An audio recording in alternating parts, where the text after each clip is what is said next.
Hi, and welcome to Game Starter. Tonight is going to be all about localization. We've got three wonderful experts who will tell us all about this field. But before we get to that, we at Gamecity want to invite you to the final event of the year from our side, which is the Gameslift graduation. Our Gameslift Incubator is a support program for up-and-coming teams. We provide them with the knowledge, time, and resources to bring their game concepts to the next level.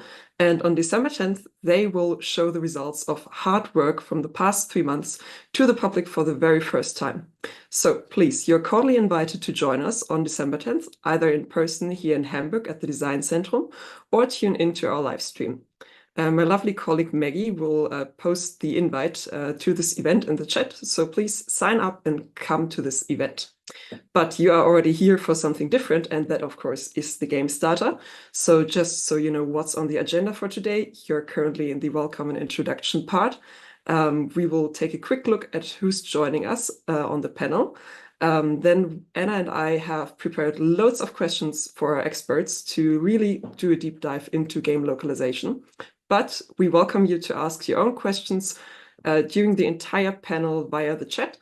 We will always try to incorporate them if the questions are fitting the current topic. And if we haven't asked them by 7 p.m., don't fret. That is when the Q&A round will start, and we will try to cover all of your questions at that point. This panel will wrap up at 7:30 p.m., and we hope you have a great time. So from whom will you learn today? We welcome Maria Lesk, she's a localization director at Daedalic Entertainment, Tom Zandbergen, who's a community management specialist at InnoGames, and Elana Zaffaroni, she's a video game translator and LQA tester at Localize IT. Thanks so much for coming on this panel, and welcome.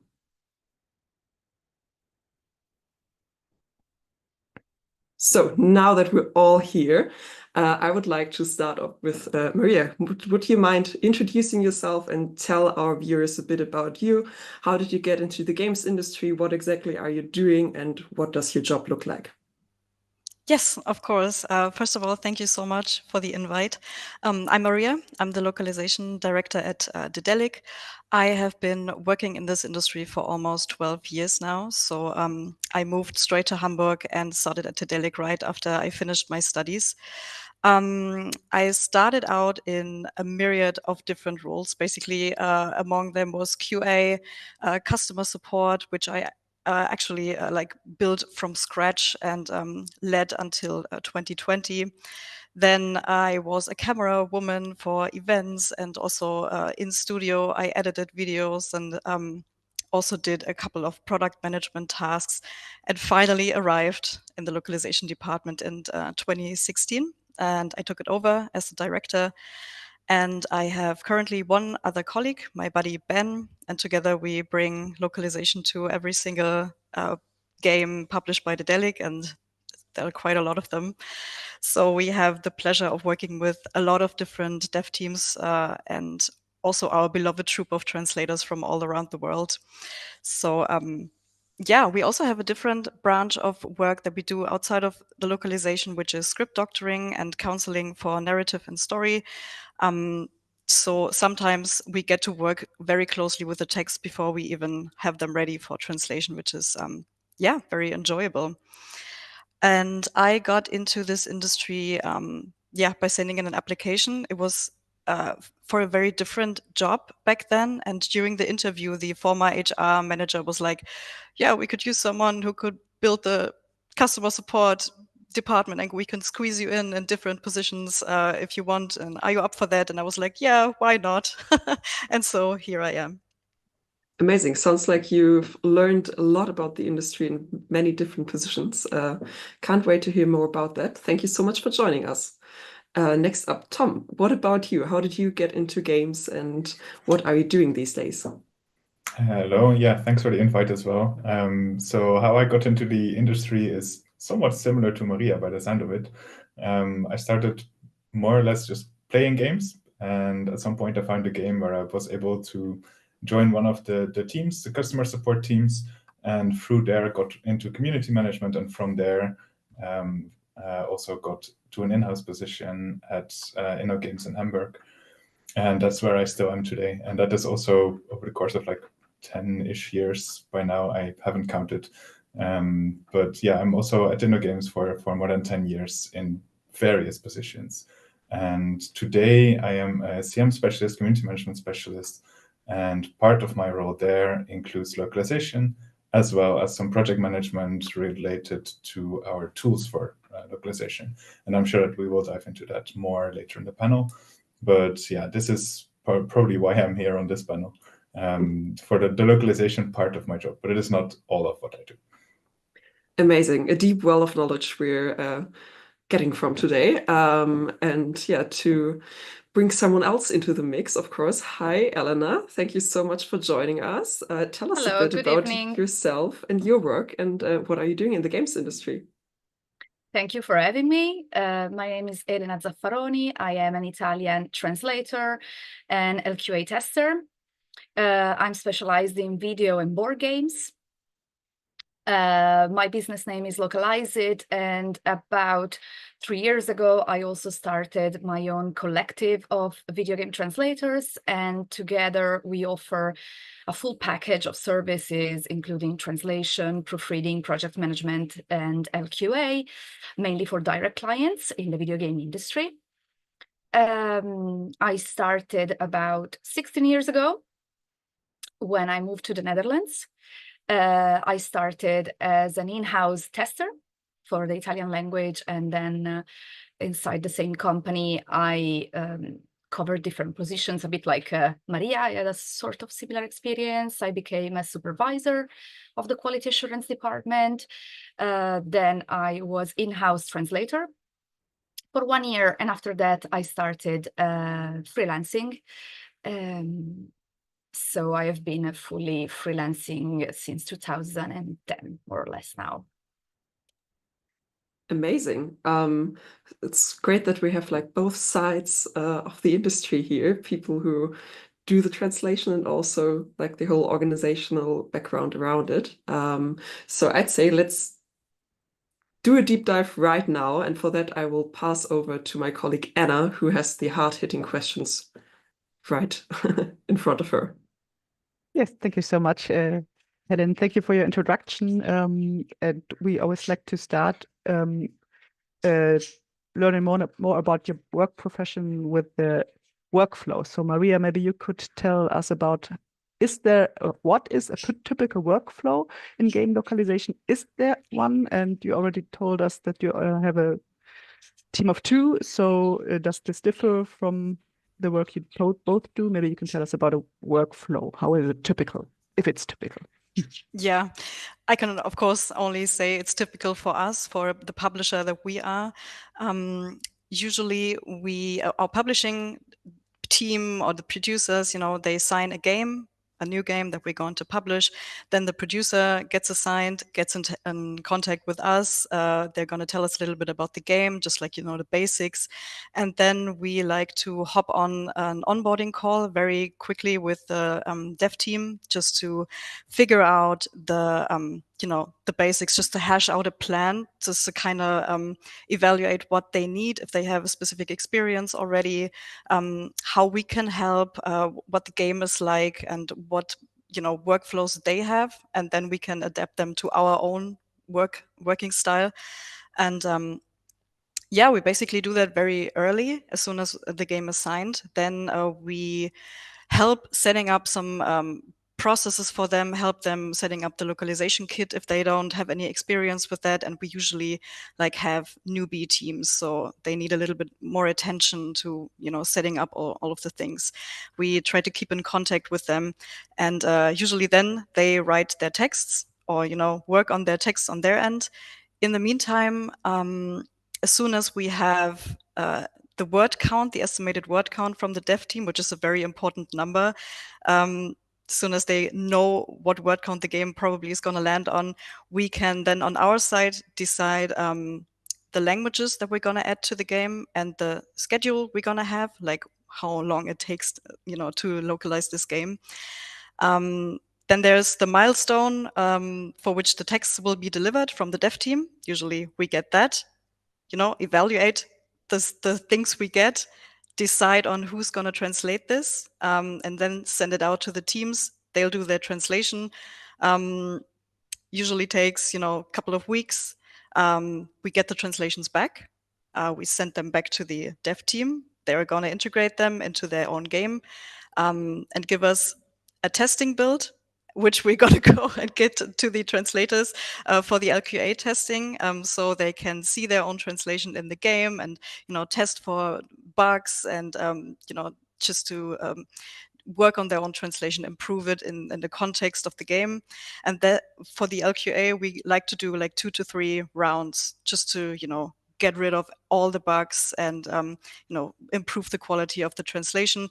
When that's done, usually the main part of the localization is done.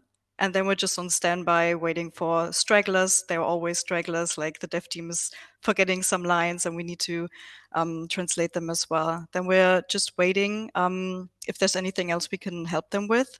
And that's it. As soon as the game is released, maybe there's going to be some updates with text changes or anything like that. And then we're going to do that as well. So that's how we do the translation or localization process. If it's a game that has voiceover as well, we try to include the voiceover before the localization starts. So this sounds smart, yeah. Right. So and we also do as soon as we get the text from the developers, we also do like the English proofreading.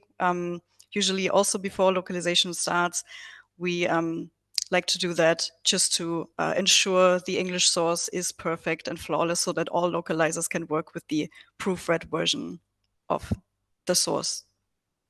Okay, thank you. This is really great insights from your perspective. Elena, it may be a bit different for you. Do you have a typical workflow at the moment, or is it a bit different for you and the team you're working with? Well, let me say, first of all, my compliments to Daedalic because you're doing it amazing. This is not my experience. Often it's different. Like I don't receive a proper lock kit sometimes. I have absolutely no information. I'm lucky if there's a testing round 1. Like to have 3 is amazing.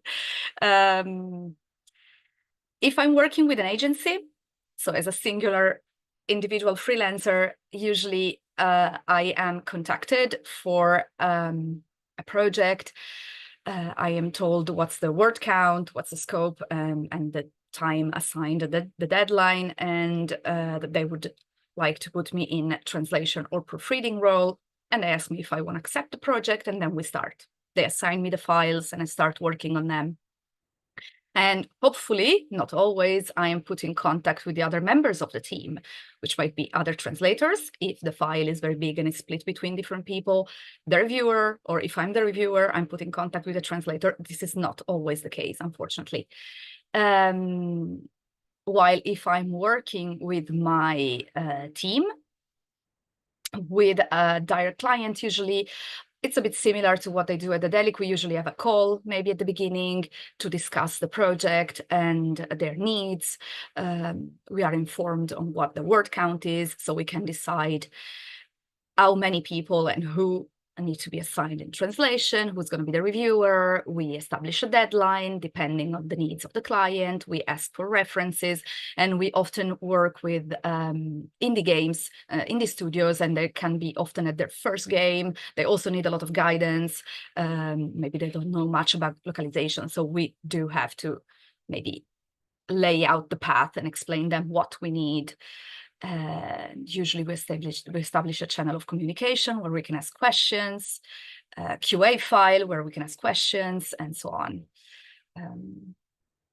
So more or less, it's kind of like Maria basically explained the best case scenario when everything's done very well. From my point of view, let's say that sometimes is not as well handled. Yes, thank you. Yeah, we will come to some challenges in a few questions. Thank you so much for your insights. And understand, Tom, for you, it may be a bit different how this works for you and your team. Maybe there is, but there has to be some kind of workflow, right? Yeah, there is. So I'm not sure if there is a specific typical day, as you put it at the beginning. It's also very interesting to see the other perspectives. But at InnoGames, what we usually end up having to do is we have our own games and we localize our own games. And we have a large network of external community managers that also help very heavily in this whole process. So what we tend to do when it comes to our process is we get the strings from the game teams, usually on a 2-week cycle for most of our titles, not for all of them, but for most of them it's on a 2-week cycle. And we get all of the strings into our own translation tool, which is developed in-house, which is also quite nice. It's integrated into all of our games, so we can use it for all of our games. And whenever we then get those strings into the translate tool, we do a first rough translation using machine translations, and then send that off to our external partners, so our CMs, our community managers, to do some further proofreading. And this is how we currently do it. And then indeed, as you say, like Elena also mentioned it already, documentation is not always there. It depends on what is available. Sometimes you get strings very early, sometimes you get them very late.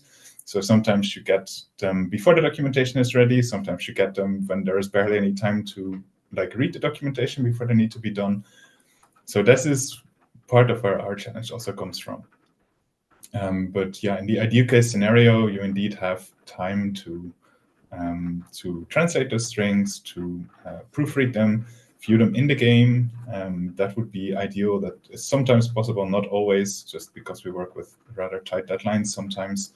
But for at least several of our projects, for several of our games, it is possible to already push the strings to a staging server, for example, read it there, change the language on the staging server, even if in a regular game you would not be able to do it.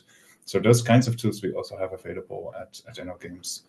Does that answer your question? Did I forget anything? Yes. No, thank you. You don't have to lay out every part. Yeah, we'll go to that now. But you already mentioned tools. This is a question we have as well. What are the tools that you use for your localization? You said you have an in-house tool that works fine for you. Are there other tools that people would know about? Or is it all in-house? So mostly in-house. So we use our own translation tool for our translations of our games, but this tool does what a regular translation tool would also do, right? So you have your base string, you have some context to the string if it's available.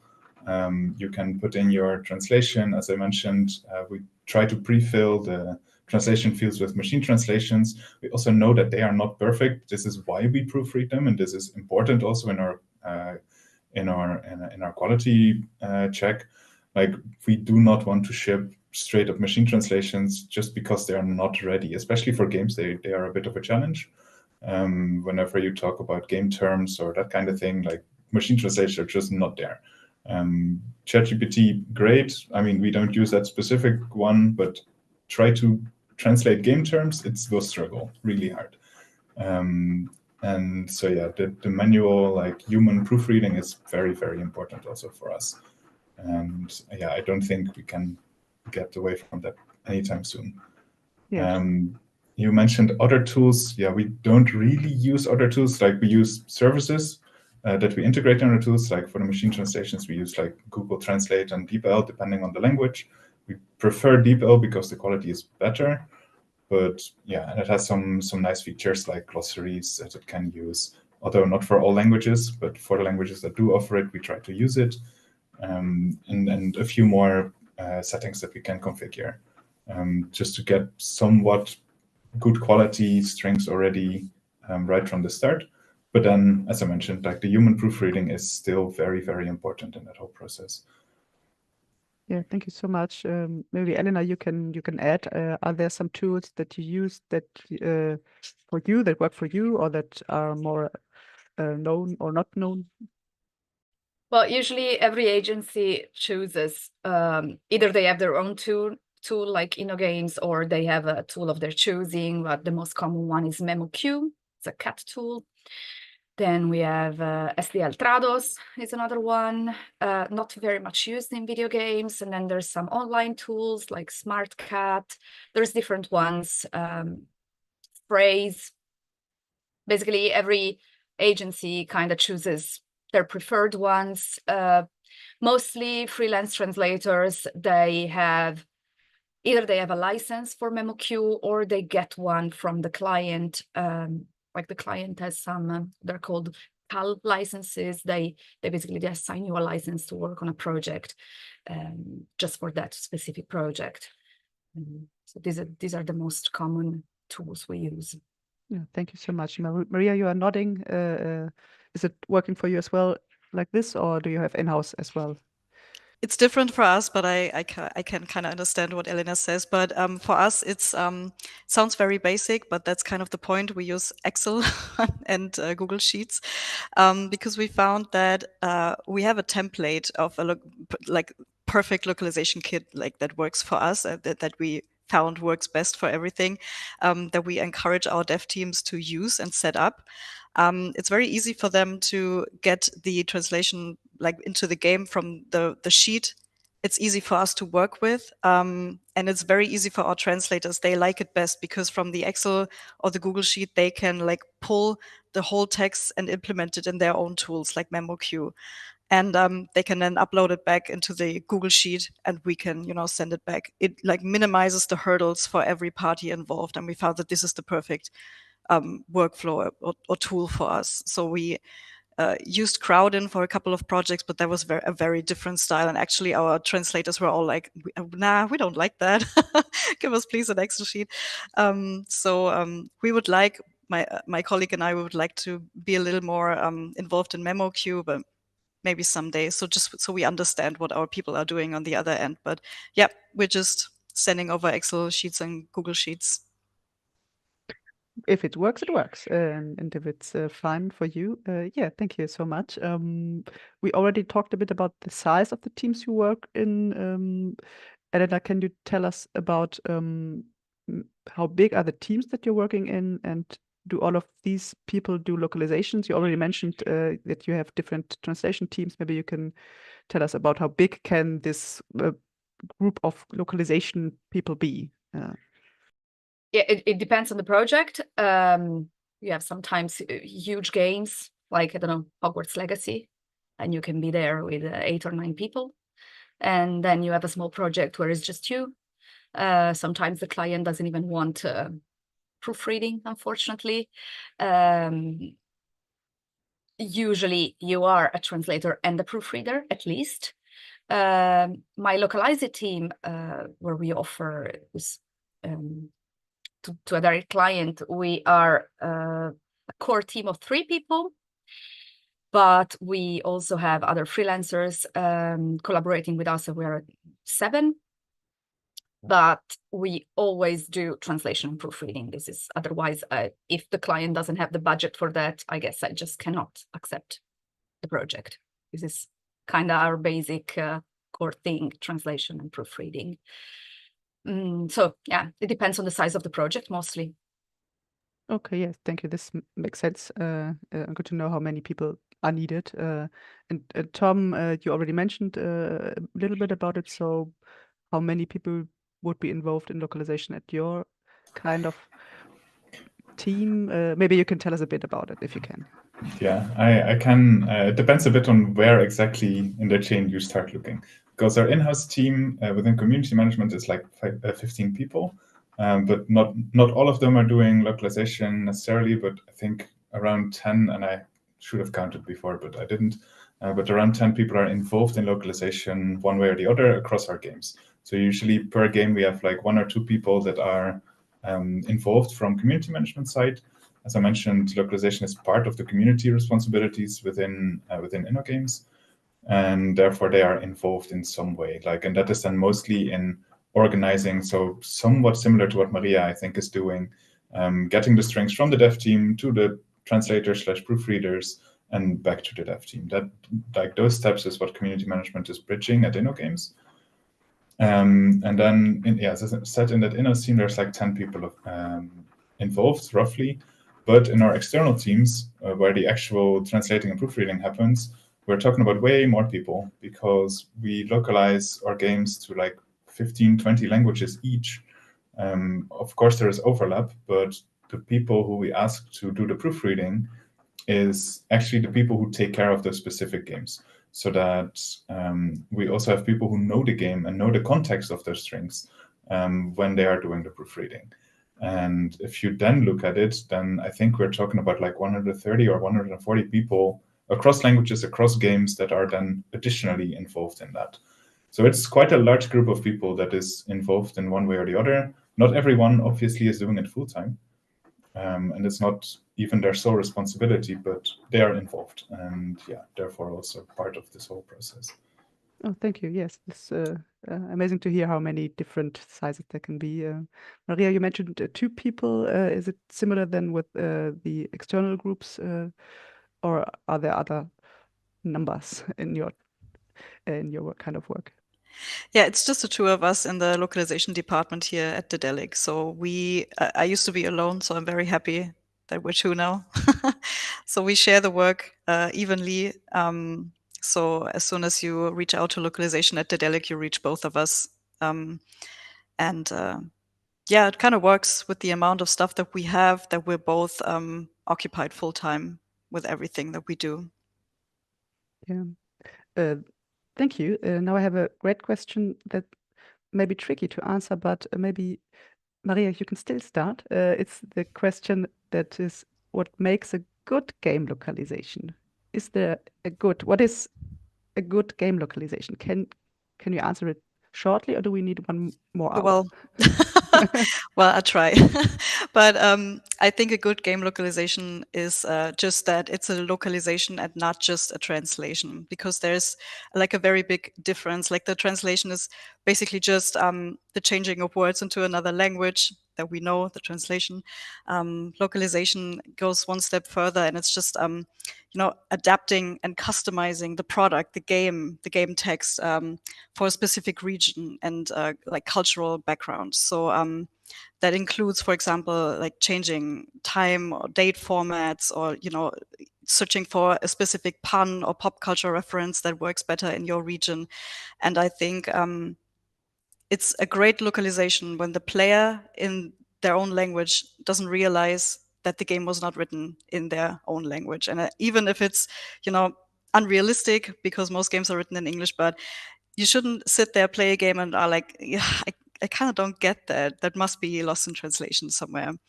So I think a good localization specialist or linguist is able to do this like transfer. So what would people in my country, or that speak my language, laugh about or find familiar and not off-putting or alienating in any way? And there's also another part of it, and this is probably the topic I will never shut up about, and it's the localization QA. This also makes a good localization, because that's the step you cannot ever skip, because you can have like the perfect translation of a game text, but as soon as you see it in game, there's going to be context issues. There's going to be like localization bugs. In my whole career, I have never seen an LQA testing round come back with no issues in there. So there's always stuff to improve and things to fix on both the translator side and the dev team side. So that's definitely something with the good translation and the good LQA that makes like the perfect package, in my opinion. Yeah, thank you. And Elena, would you agree, or do you say this is ideal? What is an ideal game localization in your point I of view? totally agree with Maria. We always tell our clients with Localize It, like, please, let's do, even if it's a small round, but let's do it. I have noticed in big companies that offer translation and localization, like, I mean, the very big LSPs, there's a tendency to consider the testers kind of the last step, like very low in the hierarchy. It's usually, I don't know, the job that you do, you're 20, you're a gamer, and that's the first job you do, but it's so important. They're really undervaluated. It's a cornerstone of the whole thing. It is indeed like very important. Sometimes when I test my own stuff and I was completely sure it was perfect, and then I see it on the screen and I'm like, okay, now that sounds better like this. So apart from what Maria said, what makes a good game localization? Yes, the fact that you don't even realize it was written in another language. And then what teacher of mine always said at the university is like the player, so the user, should feel exactly the same emotion that were intended in the source language or in the source product, in the original product. So if in English, the intention of the devs, of the writers, was that in that point they have to be scared, or they have to laugh, or you have to recreate exactly the same feelings. They have to feel the same. So the enjoyment of the final product should be the same, whether you're playing it in English or in Italian or in any other language, basically. This sounds tough to make, I guess. Tom, would you agree on that? Yeah. Elena basically added exactly what I wanted to also add. So I don't really have anything further to add. Then I have another putting this question. feeling is the hardest part. Yeah. Yeah, because our question was, how do you keep it like in the original tone, and then you have to get it to another language? How can you maintain the original tone or the game content? Is there a magic trick? Is there something that clicks, or is it really just hard work to get it done? Is the question for me? For everyone who can answer this question. Well, I guess I can answer from a translator's point of view. Yes, please. Well, it's our job. So that's kind of what you should be able to do. But for example, if you take the example of laughing, so suppose there's a pun on a screen that it's kind of untranslatable, then you try, in that moment, it's not possible. It's not possible to make the player laugh as it would have in English. Then you try on another screen where there's no pun in English. You really try hard to make it somewhere else, maybe on the same screen, maybe on the next screen, at least, I don't know, in the same quest. It depends on the game, obviously, but it's the same in a book. If on a page there's a pun, then you try few lines later to recreate another comic moment. So that's a technique for when you cannot exactly get it. The more reference material we have, the more we understand what the intention of the devs was of the writers, like what a certain character is supposed to feel like. And then, yeah, you try to, at the end, the final result is the same, even if in specific moments it was not possible to give exactly the same correspondence. And further, for the rest, it's kind of well, it's your job. You're supposed to be good at it, supposed to like it, and to have a sort of talent for it. So for the rest, I can't really explain it. I just try hard. Yeah, so you don't have to spill all your magic. This is fine. Thank you so much for these kind of insights. We already talked about when at the point when localization starts. Maria, you already told us in the beginning of the introduction, but is there like a set time when localization is going to happen? Like at which point in the game development do people at your company, at your team, start to think about localization and to implement it? Is it fixed? You already told us your rundown, but maybe you can talk about the point of entry for localization. Yeah, when we're not involved, if it's just a dev team, it's basically too late always. So the dev teams usually don't really figure out localization if they have never done it before, and don't kind of underestimate the amount of work that it actually takes.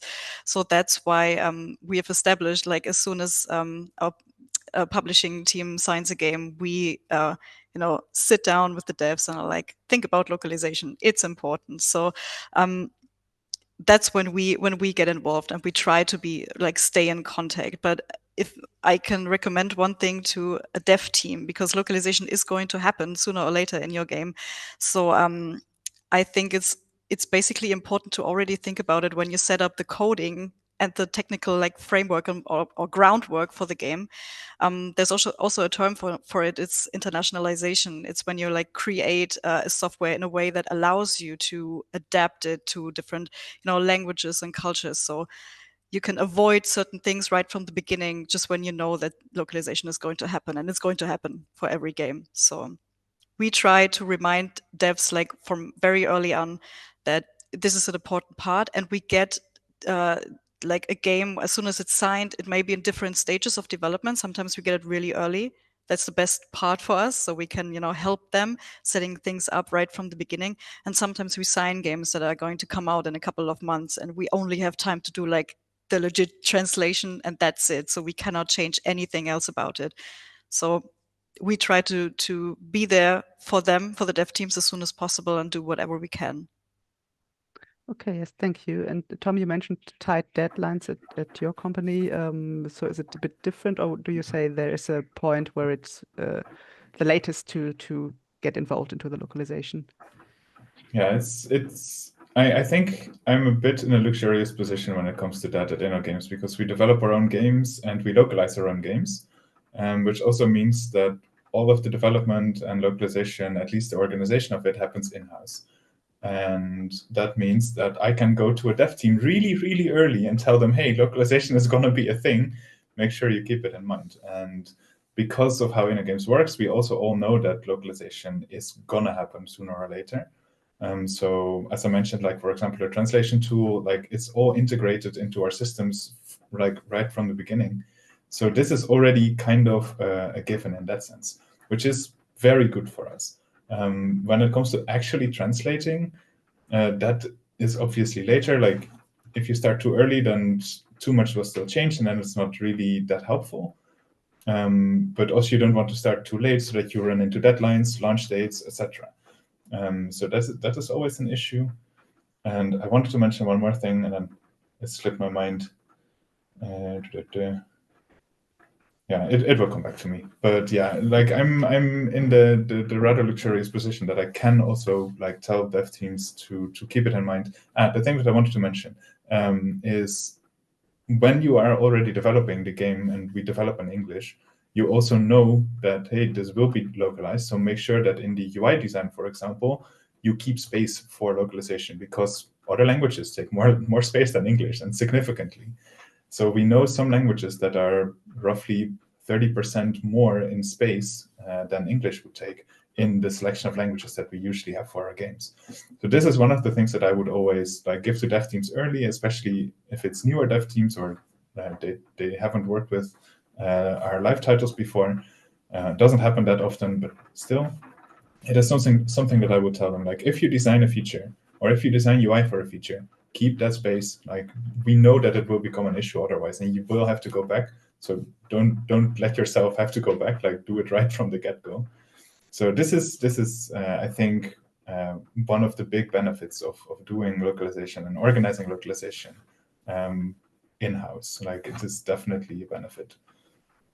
Yes, thank you so much for your insights. Elena, you already mentioned that you get the different times of development where you get it, and there is, like, you already told us about the ideal time when localization should start. So maybe I could ask you another question from the chat, or if you have anything to add, you can add. It's fine. I have one thing to add. Yes, thank you.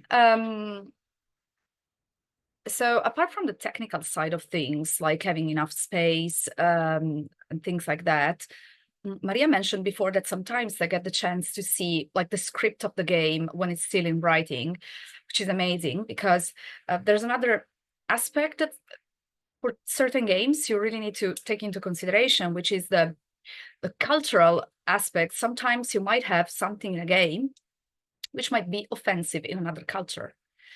And if I don't know it, it can be too late. It comes to me when you've already basically developed the game, and I discover it, and I tell you, look, this might be a serious PR problem in my country. And then you need to do a hot fix or a DLC to fix it, or it's really late. You're going to spend a lot of money. Like, I have one example that happened, I think, a couple of years ago. There's not many things in Italy that are an issue. It's quite a free country where you can talk about everything. But we have a thing with mafia. You have to tread carefully when you touch this subject in Italy. And in a game, which was a cute, colorful game, like casual, you wouldn't expect it maybe, but there was this character which was like a mafia boss, but it was kind of goofy and cute and lovable in a way. Okay, It was a fun, light game, and at a certain point there was this sort of antagonist, which was the mafia boss. And at that point, I raised my hand and I said, "Look, this could be taken bad in Italy because we don't like to see mafia represented, portrayed as cute and goofy. You can make a game about mafia, but they need to be the bad guys. Really, it's not okay for us." And maybe for 50% of the people, 50% will be like, "Oh, whatever, it's just a game." But another 50% will be like, "This is not cool." And then the devs were like, "Oh my God, you're right. We absolutely don't want to run into this." So they needed to do a hotfix for all the languages, remove any reference to mafia. It became just criminal organization, just very generic. And it was a big deal. Like, we had to make a call, and they were super sorry about it. But yeah, that's just a thing that can happen if we don't get to see anything until it's too late. There might be something that is inappropriate for another country. Yes, thank you so much. This was kind of the question from the chat that you answered. There was a question about how do you make sure how to know the feeling, which was intended, which we talked about earlier, and when it's a very specific to a moment or event for a society. So, and the question was, is it possible? And you answered like, no, this is not the way to go. Thank you so much for your insight. I think this is really helpful to keep in mind when doing localization in different languages and countries. Yeah, thank you so much. I think I have a few more questions on these kind of topics, and then we will get over to the career starting that people will want to know about. So maybe I can ask one more question about what are the key elements of game localization? Did we talk about this already? Maybe what do you have to keep in mind regularly when you do game localization? I think we already branched on it, but maybe you can sum it up a bit before we go over to the career start. So what are the key elements of game localization? Maybe Maria, you can start with giving us a few, I think about few sets of answers. Thank you. I try.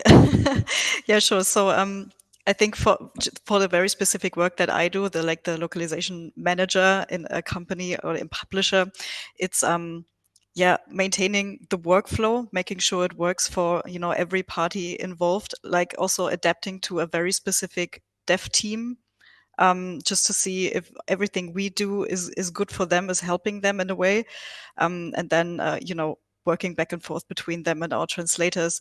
I think a question we keep asking ourselves is also, which languages do we add? Which people are we gonna bring to this project? Like which translators are going to be a good fit for this? We have like a roster of people that we like to, our usuals that we like to just allocate to the specific project.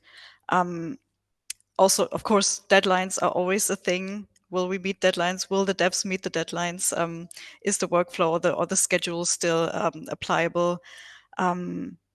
We also, we try to minimize the common mistakes that we know are going to happen, like for the dev teams, mostly in the onboarding call or during the time they're writing the games. We just try to, I think that's the thing that Tom said, just to explain like the common technical stuff, like test your fonts. If you already know we're gonna add like the Asian languages, do some font testing before you even get the translations, or every character is displayed.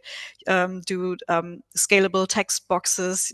Don't plan your UI too tight, because we know German like does this with compound words. Sort out your ID system and everything like this. So we constantly try to avoid like the common mistakes, or use a changelog. Don't add anything to the localization kit as soon as we're in translation, just to set up these processes, and don't hard code any text into your game. Like these are all like stuff that is terrible. We also have to take care of we call it the pre-release panic, like the couple of weeks before the launch of the game, where like things blow up, everybody loses their nerves. We try to minimize that effect. This is also something that comes up in localization, as well as many different departments that are involved in launching a game. So I hope this answers the question in in any way. So I mean, we also have to ask ourselves always, how's the translation going to be perceived? Because we have to trust our translators, and we do, but there's no way for us to check if the quality is even good. But you know, we use the people that we trust. So, and if there's player feedback, this is also a very important question, like to figure out, is this like a personal opinion of the person writing or reading the text or the translation, playing the game, or is this a fact? Is there a mistake in the translation or in the localization? So distinguishing between the two is also a thing that happens even after the release. Thank you so much. Yeah, Tom, you like to if I can, Yes, if I can please. add to that, like this is actually one of the things where I think our setup works really, really nicely, because it is our community managers who do this proofreading. It also is them who get the feedback directly from players and who would see it. Like they are basically our first line of defense, right? When it comes to that, right? So they get all of our all of the feedback, and when it comes to localization feedback, they can then also immediately apply it to the translations, either reactively when it's like for things that have already gone wrong, but also then proactively, like, oh, I know that my players already don't want these terms or this kind of thing, can already apply it directly in the next translations. And that helps quite, like that feedback loop is really, really small, and that is really nice. Yes, But other than that, yeah, its processes are very important, yes. Yes, this sounds really working well for you. This sounds good. And Elana, do you have some insights into the key elements of game localization, what people really should question themselves when they do it, or when you do it? Can you sum it up, or is it just everything that's been said already? No, I think everything has been said already. Yes, we're done. So thank you. No, thank you so much for giving us insight, really cool insight in how your work is how your workflows are, what you're working with, and what are some challenges. And now we're going over to Helen, who will ask about your career and the career starter and how to get into games localization. And so thank you so much for this part, and off to the next. Yes, thank you. Also, once again, dear chat, you have been active with some questions, but we would love to receive some more. This is a unique opportunity. Ask those three experts all you want that is related to game localization, please. And the first question we have prepared for someone who might be interested in joining the field of localization. I would like to ask Elena, since you are closest, or you are truly a localizer at heart and a QLA person. Could you tell us a bit about the formal education that is needed to become someone who works in localization, or would you say it's not even necessary? I know many colleagues that don't have any formal education. Obviously, it is advisable. I have a degree in translation, which helps a lot. I mean, you learn, obviously, the basic of what my job is. If you don't have a degree and you don't have a formation in translation, something that helps a lot and that I advise anybody who wants to start to is having an in-house experience, because you can learn a lot from people that have more experience than you. You can see the whole process forming. You can get guidance. You also make a lot of contacts and connections for your future. It can be really a trampoline for your career. So if you want to become a video game translator, and maybe you are young, you don't have ties at the moment in your country, just try to find an in-house position, even for a project. Sometimes they have project contracts for a few months. Starting as an QA tester is always a good one, because mostly what is required is to have a good command of your own language and to be a player, a gamer, to know video games. So that's a good way to start and maybe to move up. And if you don't have academic background and don't have an in-house experience, it's a little bit difficult. Then what I suggest is maybe try to join spaces where professionals meet up. We meet up a lot in Discord. In our community, we have servers. For example, the IGDA server for the localization special interest group, where you can find a lot of, we have the AMA, the Ask Me Anything sessions, which are recorded, and you can get a lot of information from that. You can find a lot of guidance from colleagues. You can ask questions. There's even a channel where you can have your CV reviewed. I noted that we have webinars for best practices, about how do you use memo queue, like really the basic. So you can try to inform yourself and get information on how to start, what are the tools that I need, what's a lock kit? How do you make a lock kit? What are the unions and associations out there that can help me? And you can ask a lot of questions to other colleagues. So that's a very good point where maybe you can start. And you can, find other people that are starting like you and people that have started like 15 years ago and can give you good tips. So I guess that's the best advice I can give. Amazing. Sounds like a really supportive community, which is always great to hear. And you already mentioned some resources, which I'm sure people will be able to find their way to with a quick Google search. I was wondering, Maria, especially, since your job looks a bit different, could you tell us a bit about how relevant your educational background is to what you are doing now, and would you recommend people to walk the same path? Well, I majored, actually, in my studies, I majored in media and communications and English and American studies. That basically did nothing for me for the work that I'm doing right now. I can say that the media and communications part back then, which is a couple of years ago, didn't really cover games at all. I hope that has changed in the meantime. So I try to incorporate this topic into my studies like in the best way that I can. And then the English studies, gives me a linguistic background. So I kind of studied a second language, which makes me a bit more understanding of how languages work. And I think that's a nice thing to have, not necessary, but nice thing to have, just to have a feeling for different languages and what maybe the odds and ends of the, different, cultural stuff. So that's nice to have. I think you can do this job as a localization manager if you have any kind of knack for project management.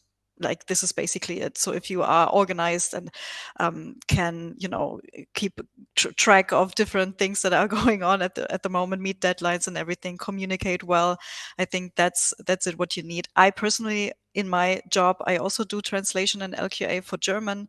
I wouldn't say that I have like the textbook background to do this, but it's something that I like, I enjoy, I like to do the creative work, just to contrast the management tasks. So, and gives me more understanding of what the translators do on their end. So that's something I really enjoy. So I think learning in an academic field always helps you with, working with texts, doing research and everything like that. But I didn't have like the perfect way of educating myself to do the stuff that I do now. Thank you. Also, I can tell you, I also studied something with media communication, and games are still not covered, no. But maybe they are, like, now, 2 or 3 years later, who knows? Tom, did you also study media communications, or what did you do No. for your educational background? How does it benefit you, or is it not relevant to your work? Well, I studied my own language, so not a different language, but I don't think it is really that beneficial to what I do today, other than maybe like the critical thinking skills and that kind of stuff. But like specifically the topics that I studied, I don't really use in my day-to-day work.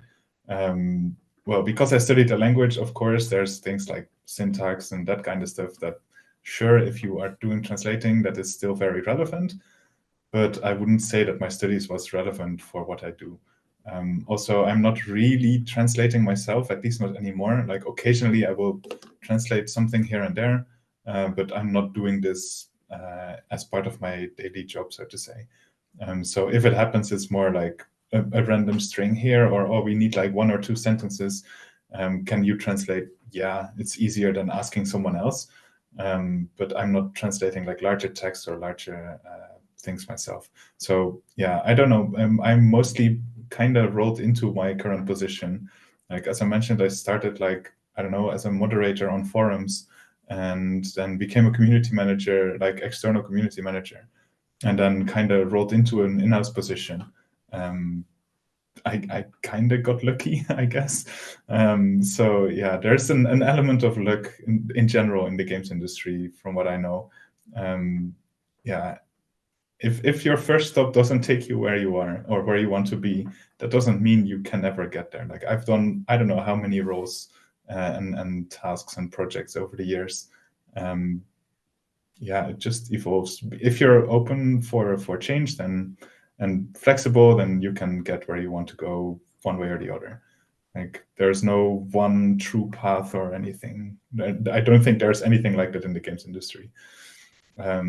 Yeah, it's not always straightforward, but just keep working towards where you want to be, and you can get where you would like to be. I was about to say, don't phrase it as you are lucky, phrase it as be open for new opportunities Yeah. at all times. And you'll get there. All right, thank you. Maria, you already kind of touched upon this, because our next question is, what hard and soft skills should an ideal career starter bring to the table if they want to work in the field of localization? You already managed a bit of project management, communication. Is there anything you would like to add to that? Hard skills, I'd say maybe know how an Excel sheet works, because you're going to stare at them a lot or have to set up Excel sheets. As a translator, obviously a translation tool is nice, but you can always learn this stuff on the job. I think the soft skills are more important when it's often that case, right? So communication, problem solving, being organized, being flexible and adaptable. I said that because for us, like, every dev team is so different. We need to adapt ourselves to what they need, just to have the perfect workflow with how much attention are they going to need for the specific things. So yeah, lots and lots of patience, and maybe multitasking is also great. That's what I can think of. I'd say that's a good bill already. Elena, anything you'd like to add to that? I guess for a freelance translator, you need to be a bit enterprising. You need to search, find clients yourself. So you need to be good at it, also at prospecting, how do you say, like finding new clients, advertising yourself, trying to be out there. And of course, you need an excellent command of your source and target language, obviously. And yeah, good communication skills, as Maria said. I would say this. All right. Tom, any hard skill you want to add, perhaps? No, I think all of it is mentioned, to be honest. Perfect. Yeah. We love to hear that. Then I've got another question for you, because you already touched a bit upon using similar programs like ChatGPT in your work these days. Could you maybe give us some insight into how AI is changing this field of localization, or is it changing anything? From my perspective, it changed it a lot already, and I don't think that will stop anytime soon. We see generally AI taking over translation-related tasks more and more. AI is also getting better at translating, but I do say translating and not localizing, because that is not where it excels at this point.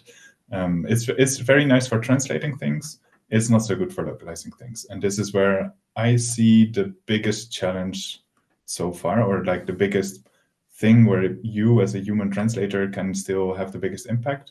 And that is actually adapting like the translations to actually localize them, so to say, and to actually make them so that, as was mentioned earlier, that players feel the same way in the new language as they would in the original language. And I think this is still definitely where humans are key currently, because machines just can't do it in the same way. But that said, AI has changed it a lot already. We see AI everywhere. ChatGPT, everyone has heard of it by now. I'm not going to say it's great for localizing. It's not. But it's a very good starting point for translations. At least that's what I found. And I mostly view it as a tool to help me, when it comes to translating, if I have to translate something, I can get a machine translation and improve that. And that for me is easier than translating from scratch. Depends a little bit on the context. It's not always easier, because it also can set you on a wrong path. That is something to maybe be wary of. But yeah, I would definitely say that AI has changed the fields generally a lot already.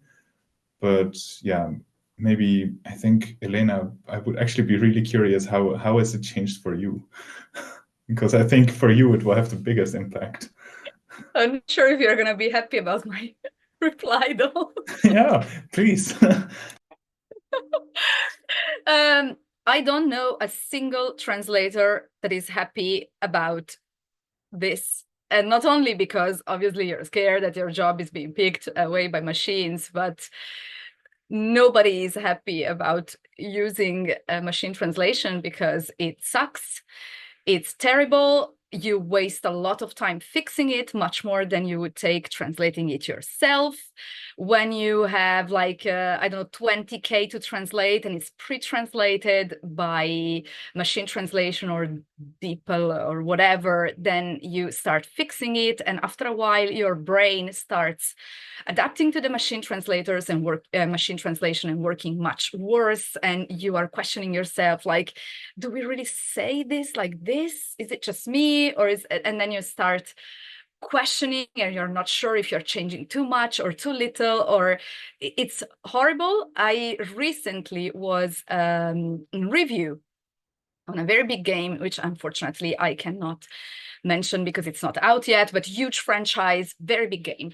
And we were not using machine translation, so all the translators were paid their full rate. But somehow the client decided to implement this plugin, this DeepL translation, which was supposed to be helping the translators, but they were free to disregard it if they wanted. The problem is that they probably thought, okay, let's use it. Maybe it's gonna make the thing goes faster. And then when we as reviewers received the translations, it was a big hot mess, and we had to write to the PM and ask, can we please deactivate it because it's impossible. And then the PMs were like, oh, we so agree with you. The client enforced this on us and we hate it and it's terrible and it's not working. And yeah, it's just not working and not fine. And clients really want it to work because they want to save money, because they're like, okay, this is already translated, so you just need to proofread it. And we're gonna save money on translation. Or we have the new step, the new frontier is MTPE, which is machine translation post-editing. So you have the machine translating a text, then you have a translator fixing that, and then this goes to the reviewer. But still, the person in the middle, the translator that is supposed to fix it, gets paid less than a regular translation, and it's doing more work. And when you receive it as a reviewer, it's still worse than a regular translation. And then often, the reviewer has to ask more money because it's like, this is not okay. I'm gonna have to spend double the time I usually spend. So in the end, in my experience, some clients are realizing that they're actually not saving money. It really depends on how much quality do they want. is it a simple mobile game where the text is not really important and we're just trying to make money with the gacha stuff, like whatever? Is it a game where we need quality?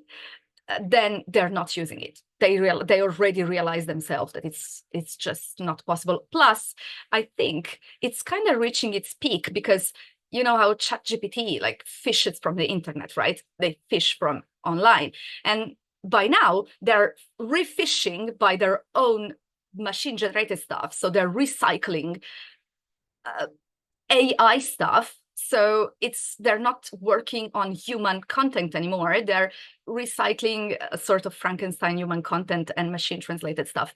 So it's actually, the output, in my opinion, is getting worse, not better. So yeah, unfortunately, I don't have very good news on this front. We don't use it, like with Localize It, we don't use it. And if clients ask me to work on a project with machine translation, I simply refuse it. I tried it at the beginning because I wanted to see how it was, and because I didn't want to be just, no, I'm not doing this just by like taking a stand. I wanted to really see it.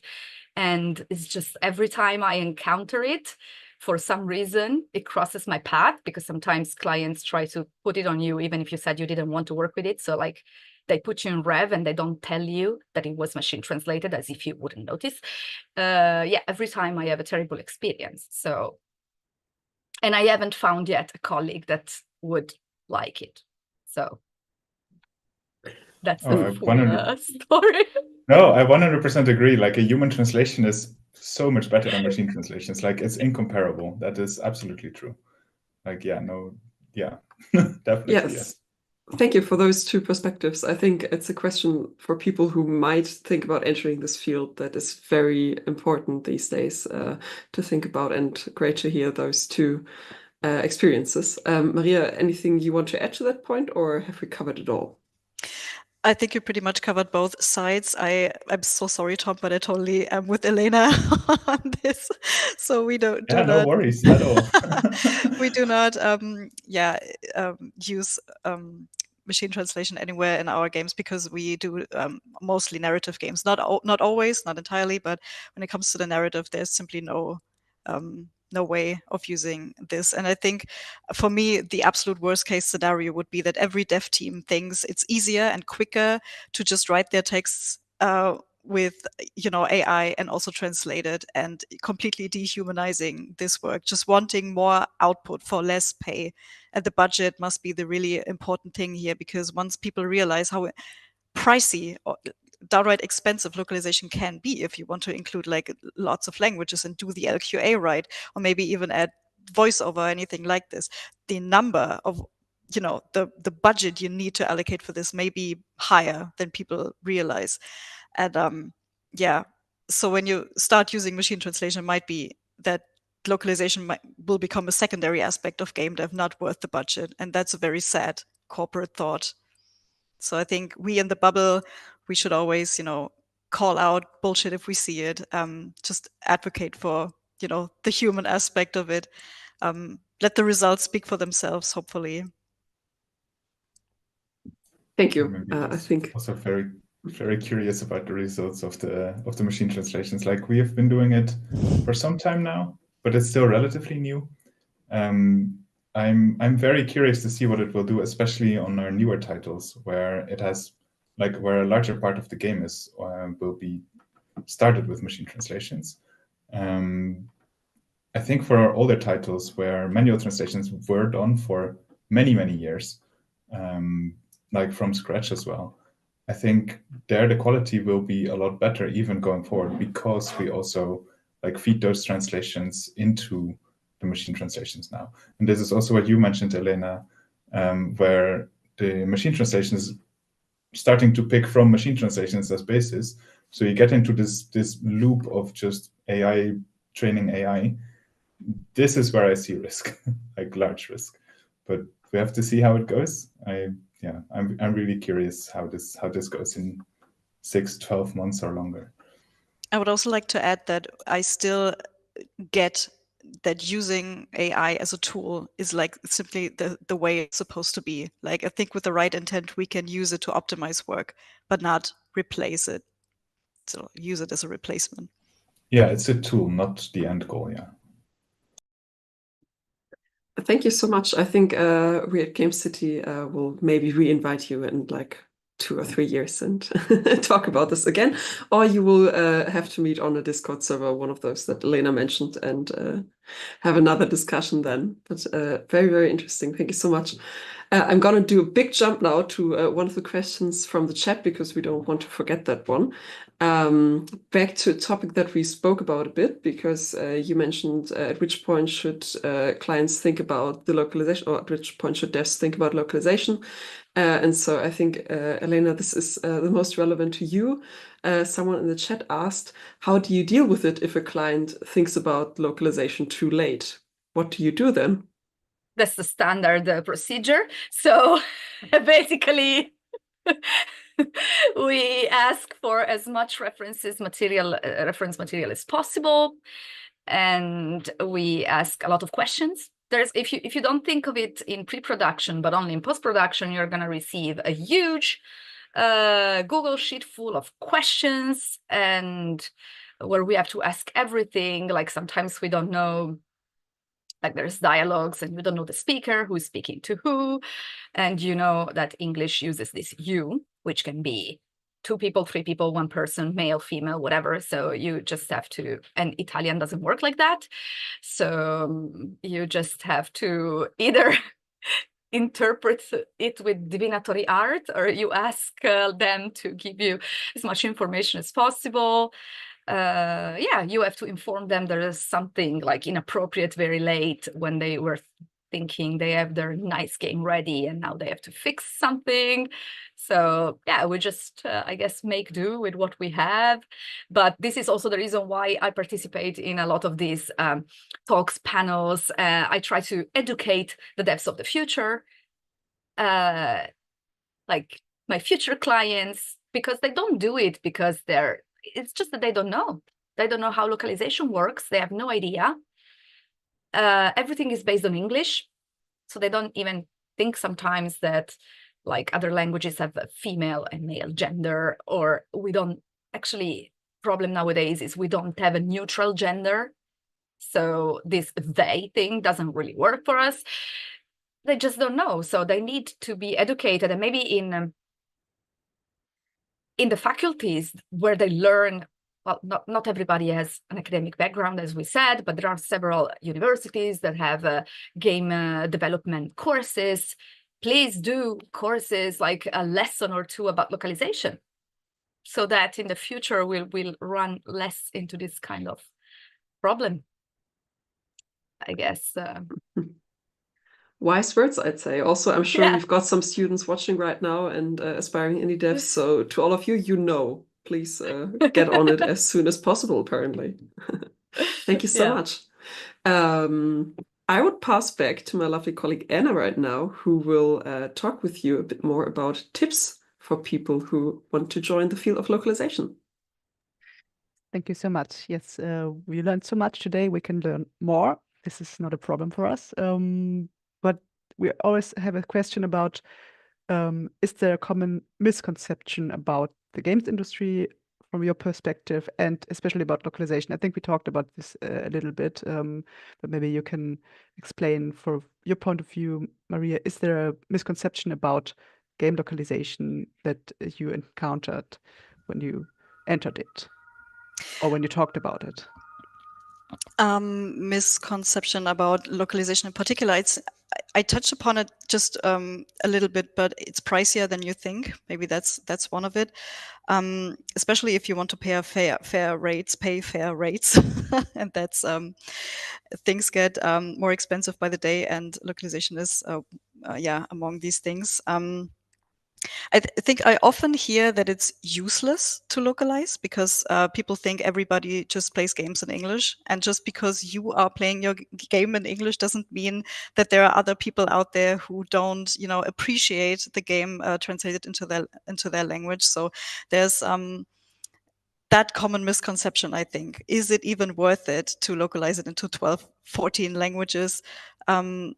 when everybody knows English, because there are countries where people are like, yeah, that's cool, I can play this game now, and I get that feedback every time. So even if you think who needs that, there are people who need it, and it's worth it. So I think I also often get asked, do you need to speak a lot of languages to do this job? And the answer is no, you do not. I just need to know people who speak these languages. So that's the more important part of the job. And one thing I would like to stress is, because this is a problem, or a thing that I always encounter, is if you're a non-English dev and you write your game in English and then you get a translation back for your own mother tongue, just because you to some degree mastered your own language, it does not automatically make you a writer, an editor, a proofreader, or a translator. So you're allowed to have an opinion, you're allowed to not like something, you're allowed to get in contact with a translator, ask for a different thing, but in the end, translating or writing it's like a creative writing. It is a job done by professionals who we pay to do this job. So please let them do their job, even if you kind of disagree with something. It's in the end the call of the translator we hire to do this job. I think that's very important for people who are like, get the translation back and are like, I would have done this differently. It's like, yeah, cool, but it's not wrong. It's the choice of the translator who's in the credits for doing this job. Yeah, thank you so much. And Elena, would you add to that? Is there a misconception you encountered as well about this, or all of this and more? Yeah, most of this. Is it really needed? Then the misconception of, we'll think about it later. Like thinking that it can just fit in at the end, whatever, some point we're gonna do it. We'll see later. Yeah, maybe this, I would say. Okay, thank you so much. And Tom, I have a different question for you. Is more like the common view on the games industry. Is there anything you wished you had known before you entered the games industry, or isn't? Or it's like, take it as it comes and you will find your way? That is how it kind of happened for me in the end. I did not really have a fixed plan when I went in. I was lucky enough that I was like able to do something during my studies externally, and kind of rolled into my current position straight out of uni, almost straight out of uni. So yeah, I don't think I have an easy answer on that question, to be very honest. No, it's a fair answer. And Maria, is there anything you'd wished you'd known before you entered? Yeah, that there's a job for me in the industry, like this job in particular. I didn't know about this at all. I even didn't know about this when I was at Daedalic, like for a couple of years. I wasn't really sure what the localization department is doing, and it was handed to me like when a colleague switched positions. So I was never aware that this job exists or this particular. So it's great that we do this, like for the people going into this industry.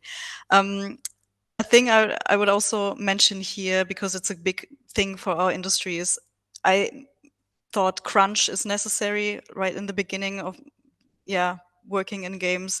I thought it means passion, but it actually is poison. I think nobody will thank you for going like the extra miles. Nobody is going to thank you for working yourself to death. And took me a couple of years to realize this, that it also sets a bad example for your colleagues, because especially for starters who are going to think they have to rise up to that and, work even more, even harder because somebody in their company is being praised for that. That's very difficult. I try to speak up about this whenever I can. So do your work, do it good, enjoy it, but don't overdo it. It's not worth it to go the extra miles. I know how it feels to work more if you really enjoy something, but don't do it if you think somebody is expecting it. So I also didn't know that it might ruin games for you, like a little bit. Like if you try working on a specific genre of games like all the time, you might not like them anymore. So that's something you need to know, maybe. Nobody listens. No, it's good to know. It's good to know. Yeah, I'd also I think the game industry, like, or the environment changed a little bit from when I was starting. I now know how it feels that when the whole toxicity and hate like reaches you even personally from the whole industry and like the public attention, or when anything goes bad. I was kind of naive thinking we're just doing games. Games are a great thing. Games are just a thing to enjoy. Where's all the hate coming from? So I think I cannot sugarcoat this, because you have to know this, even if you're not on the spotlight, but especially if you're in the spotlight, this can be like uncomfortable at best, traumatizing at worst. So this is something you need to keep in mind. If anything goes wrong, distance yourself from this. It's just games. If somebody doesn't like it, pick another. There are thousands of them. So maybe to add to that, like I work in community management, so that is my background. And a big part of is also like I see often in our dev teams, and it's not really localization specific, but I see in our dev teams often people that are reading the Discord or the forums or feedback about the game that they work on, and they take it to heart. And I'm like, yeah, that's great, but don't forget that even if the feedback is negative, it doesn't mean that the game is bad. The feedback tends to come from a place of passion, and that's generally a good thing. But it can also mean that players are very passionate about one thing they don't like, but they will probably not say it as much if they do like it. They will just play. And that is also something to remember, maybe. But that is more game industry, more general, not specific to localization. Yeah, I also answered it more generally, because you have to not take things too personally when it comes to that. So if you enjoy the industry or care about it, still try to have like some boundaries and not let it invade your personal life or your well-being or your health. So this can be a very rough place. It can be a wonderful place as well.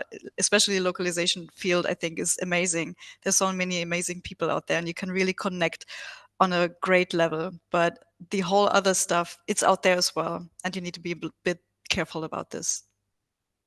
No, thank you. This is like the general tips area, so feel free to edit this. It's good to know that, especially for career starters, what they can expect in ways. So, Elena, if you have anything to add, like anything you'd like to know, or a tip for career starters, please share if you can. I had a very similar experience to Tom. I would say I also kind of by chance happened to roll into it via LQA, though my intention was always to be a translator. So also for me it was very strange path. And yeah, the thing about not taking it too personally, we do have it because we go look for reviews of our translations. And sometimes they find one mistake, and then they're like, oh, look at this, it sucks. The Italian localization sucks. Or they don't know that we didn't have any reference, we didn't have any context, we didn't know who the speakers were. We had to reconstruct the dialogues ourselves. We had no answer to our questions. So we basically worked in the dark. There was no testing. And then they're like, oh, localization sucks. Yeah, well, okay, you don't know what was behind. We really tried to do our best with what they had. So yeah. I guess I also try not to take it too personally, but I am sad if I see a negative comment. And I also cannot really say that. I cannot go online and say, yeah, well, actually the client sucked because they didn't give me the material. So I don't really have a way to defend myself sometimes. But maybe if you are following, if you know actually what happens sometimes is that we don't have enough material to give you the perfect localization you would like to have. Yes, thank you so much for your insights. I think I have one last question for you. This will be more not so philosophical, but more practical for everyone watching. It's like, how do you apply for work in localization? Like, is there a portfolio? Do you submit a portfolio, or does a portfolio, what does it look like? Maybe, Elena, you can start for the part that's more understandable for people who want to get into localization. How do you apply, and is there a portfolio? Yeah. Usually you apply to agencies or companies that do localization when you're starting, and then you have your CV, and if you have titles that you can mention, because sometimes they might be under NDA, and whatever you can put, you put. Well, obviously, if for starters, like if you don't have any titles, then you really have to start from a junior position from zero. Otherwise, yeah, you put your titles, all titles you can mention. Hopefully, you're in the credits and you can put your titles. Yeah, indeed. Yes, thank you. And Maria, you are nodding. Is there anything else to add? What can I put in if I don't have a lot of experience, or if I'm starting out, or if I apply, what can I add? Yes, the person who receives like the applications from freelance translators a lot, like almost daily, they keep sending big portfolios, and it's great if you're looking for a specific genre that needs to be covered for a specific language, just to see if you're experienced in any of this. But what I always like to hear is about the projects you liked and you had the most passion about. So if I see that this is something you're really enjoying, like this particular genre or this project was great, because if it's just one, I kind of get the feeling that you might enjoy the thing I have in mind for you as well. So it always comes back to what we have to offer and what the person really, really likes. So when we look for people that we, can book for a specific task, we always like the human component of it. So just to see if, not like I have experience in this and that, but do I actually like what I'm going to do for you? So that's cool. As a localization manager, I'd say it's cool if you have a portfolio, if you worked in this field before, but it's not that necessary. If you're applying, like, for example, to do the localization of an online game or a games as a service, do you have experience in this, like a specific thing? You can add this as well, but otherwise, yeah, it's not needed, I think. Yeah, thank you so much. And Tom, do you have experience in that, or do you say it's Not Yeah, because nothing that it's- I can add Yeah, to this. okay. It's not really my line of work. Yeah, directly. yeah. I So figured. Maria and Elena definitely have much more knowledge on this than I do. Thank you. Yes, thank you. So this was it from our side. Helen, I think we can wrap this up, don't we? Yes, let's do that. Thank you so much for joining us, to the three of you, but also thanks so much for everyone who tuned in, for your questions. We very much hope you have a general good feeling about localization right now, or that you have learned a lot about it and will think about it some more, that you know that you should always start with the localization as early as possible. And that there are loads of great resources and a very kind community that is very open to answering your questions. And we hope that maybe there are one or two future localizers among the viewership today. So thanks a lot for tuning in. We hope to see you for our next Game Starter, or maybe at the Gameslift graduation on December 10th. And we wish you all a wonderful evening. See you soon. Goodbye. See you.